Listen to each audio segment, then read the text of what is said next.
ಪಂಡಿತ್ ಮನೋಜ್ ಸಿಂಗ್ ಅನ್ನುವಂತ ಒಬ್ಬ ವ್ಯಕ್ತಿ ಗಾಂಧಾರದೊಳಗೆ ವೇದ ಪುರಾಣಗಳು ಒಂದೇ, ಬೈಬಲ್ ಪುರಾಣ ಅದನ್ನ ಹೇಳ್ತಾವಂತೇಳಿ ನಂಬಿದ.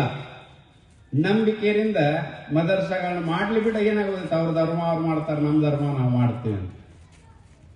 ಆದ್ರೆ 70 ಲಕ್ಷ ವಿದ್ಯಾಲಯಗಳಿದ್ದು ಗುರುಕುಲಗಳು ನಮ್ಮ ಹೆಂಗೆ ಜನಸಂಖ್ಯೆ ಜಾಸ್ತಿ ಆಕೈತೋ ಅಲ್ಲಿ ಗುರುಕುಲಗಳು ಬಂದ ಅದು ಗಾಂಧಾರ ಹೋತು. ಗಾಂಧಾರ ಅಫ್ಘಾನಿಸ್ತಾನ ಆಯ್ತು, ಭಾರತದ ಭಾಗ ಅದು.